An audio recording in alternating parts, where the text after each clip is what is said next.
킹메이커 떠나답니다. 기사 같이 보시죠.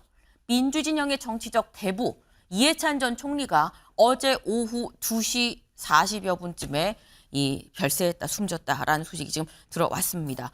민주당의 말 그대로 정치적 대부라는 얘기가 나오고 있죠. 민주평통 이 수석 부의장으로 베트남에 출장을 갔는데 현지에서 심근경색으로 숨지는 일이 있었습니다. 고인의 생전 모습 잠깐 같이 보고 올까요? 전두환 증인의 상대로 해서 이 청문회를 한다는 것 자체에 큰 기대를 걸질 않았었습니다. 속된 말로 걸레는 빨아도 걸레라는 말이 있습니다.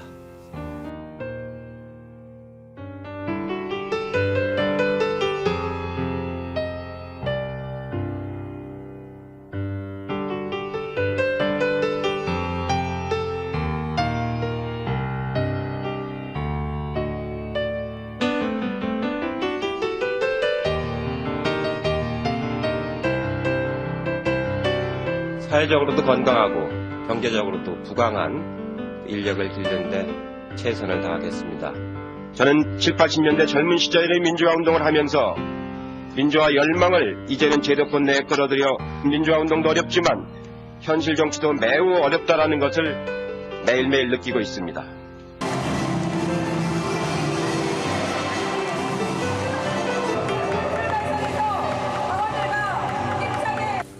민주정부 20년 집권 플랜 TF를 준비해서 구성을 하겠습니다. 시대적인 과제, 국민의 명령을 완수를 하겠습니다.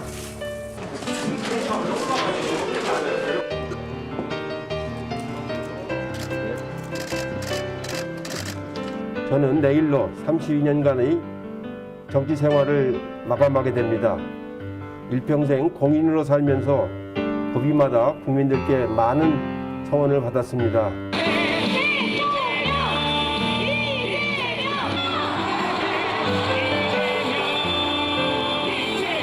제가 어떤 때 버럭하느냐면은 자기의 어떤 그 힘을 이용해서 다른 사람을 이렇게 못 살게 굴 때 권위주의를 잘 인정을 안 하죠. 그래서 그런 때는 이제 한마디 해버리죠 이제. 네, 이해찬 전 총리의 생전 모습을 좀 같이 보셨어요. 이제 보면서 저랬었는데 라는 생각이 아마 드시지 않을까 싶습니다. 이거 좀 같이 볼까요?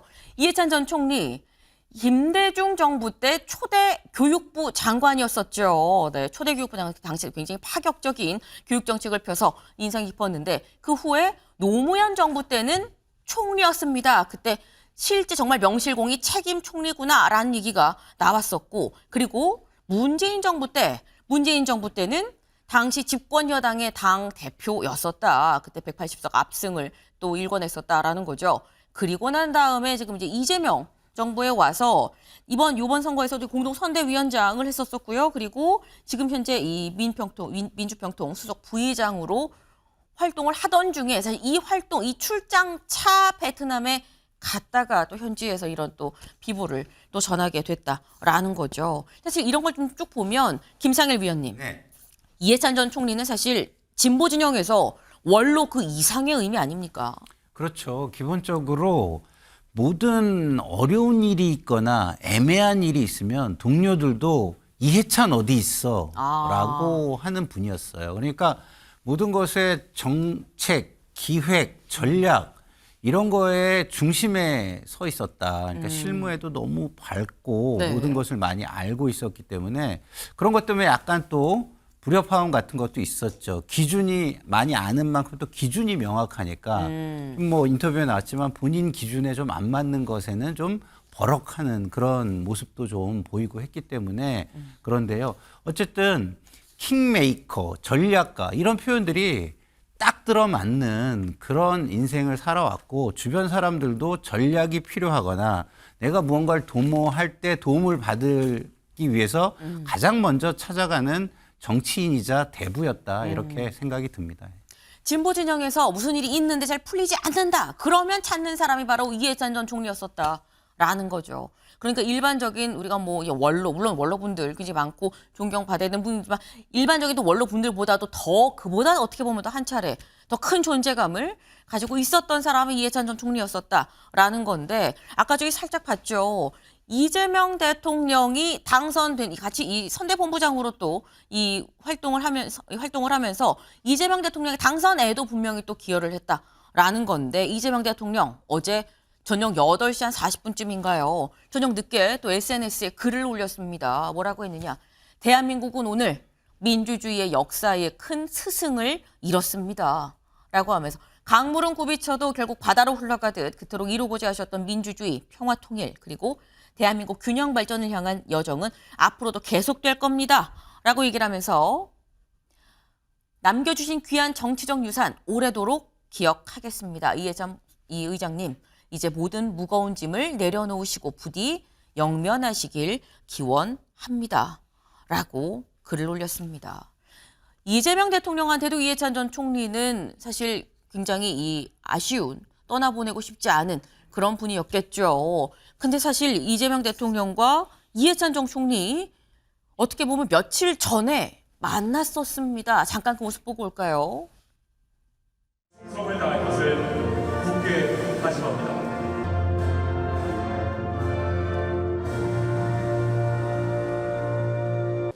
이해찬 수석 부의장님과 국내외 각지에서 오신 제22기 민주평화통일자문회의 위원님 여러분 참으로 반갑습니다. 우리는 비트혁명으로 국민주권 정부를 이루었습니다.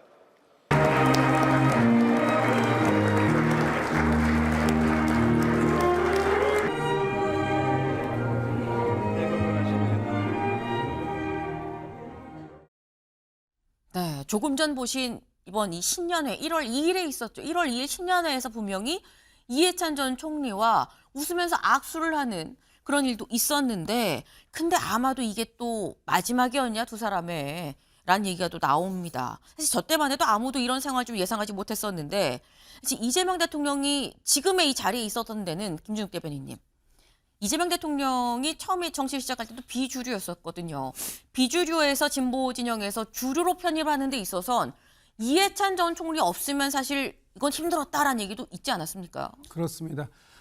이재명 대통령의 든든한 후원자 역할을 해주셨고 그런 측면에서 지금 이해찬 그 상임 의장님의 별세 소식이 너무나 이제 우리 민주 진영에서는 큰 슬픔으로 다가올 수밖에 없는 상황이 되었다 이렇게 봅니다. 특히 국내에서 활동 중에 별세하신 것도 아니고 국외에서 왕성한 활동을 하시다가 아주 이른 나이에 지금 돌아가시게 됐기 때문에 그 슬픔이 더 클 수밖에 없는 상황이고요. 이재명 대통령이 성남의 작은 그 시장을 지방자치단체장을 할 때 그때부터 이재명 대통령의 든든한 이 정치적 후원자, 대부의 역할을 해주셨고 특히 대통령에 당선되신 이후로도 상당히 큰 역할을 통해서 저희들의 어떤 정신적 지주 역할을 해주셨던 분이신데 이렇게 갑자기 비보를 접하게 되어서 너무 이제 상심이 좀 크실 것 같습니다. 어쨌든 이해찬 상임의장님의 영면을 좀 기원해야 될 것 같고요. 남은 유가족분들에게도 깊은 위로의 말씀을 좀 드리고 싶습니다. 네. 큰 어른이 또 가셨다라는 이런 말씀이셨어요. 네. 이재명 대통령 말고 사실 정청래 대표도 이번 주 목요일에 저녁 식사를 또 같이 하기로 했었다라고 합니다. 같이 볼까요? 네.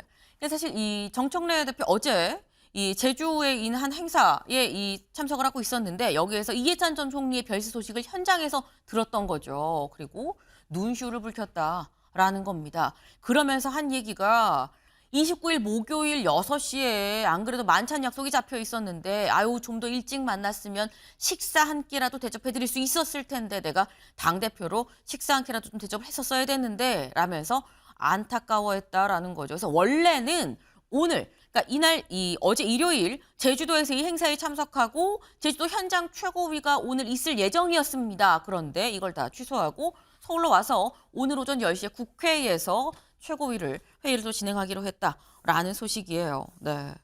이걸 보면 사실 이해찬 전 총리에 대해선 뭐 누구를 막론하고 진보 진영에서 누구를 막론하고 모두가 월 어른이자 이 킹메이커로서의 굉장히 이 존재감을 어떻게 부인할 수 없는 그런 사람인 건데 한겨레 기사 같이 볼까요? 4번의 민주정부 수립 함께한 전략가이자 킹메이커였다라는 거죠. 네. 근데 이게 김상일 위원님, 그러니까 저희가 킹메이커, 뭐 전략가라고 이렇게 얘기를 합니다만 사실 이게 어떻게 보면 민주당 입장에선 아우 그동안 뭐 있으면 이전 총리 찾았는데 이제는 어떡하지라는 어떤 그 부재 의식이 또 상당할 수 있겠다라는 생각이 듭니다. 아무래도 많은 사람들이 이해찬 전 총리께서 떠나신 거에 빈 공백을 많이 느낄 거라고 생각을 합니다. 근데 그런 부분을 잘 기리고 그런 것들을 잘 정리해서 네. 잘 이어받는 것에 조금 더 신경을 쓰는 것이 굉장히 필요할 것이다 이런 생각이 들고요. 그 공간만 생각하고 있으면 공인으로서 국민을 또 돌보는 일에 아무래도 좀 영향을 줄 수 있으니까 그 아쉽고 그런 마음, 안타까운 마음은 충분히 이해하지만 힘내시라라는 말씀을 드리고 고인의 명복도 함께 빕니다. 네. 고인의 명복을 빕니다라는 마지막 말씀으로 끝났어요. 네. 사실 아직 이해찬 전 총리의 지금 현재 베트남에 있는 상황이죠. 베트남에서 그럼 언제 이 한국으로 오느냐 같이 보겠습니다.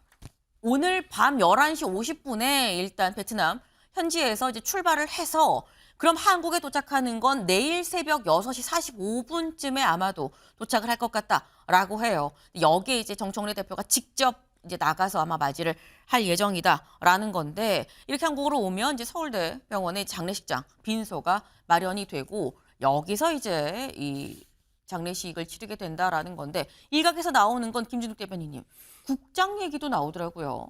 뭐 국가장의 대상은 되실 것 같아요. 국가장법에 따르면은 전 현직 대통령이나 또는 대통령 당선인 그리고 사회적으로 추앙받는 분들을 하실 수 있게 되어 있는데 네. 일단 지금 이제 이 장례 절차를 유가족들하고 협의하는 부분이 필요하고요. 지금 민주평통의 수석 부의장을 맡고 계시기 때문에 또 기관장도 가능하고 또는 사회장으로도 충분히 가능한 여러 가지 상황들이 있습니다. 아직 뭐 결정된 것이 없으니까요. 좀 논의되는 과정을 좀 지켜볼 필요가 있을 것 같다는 생각이 듭니다. 네.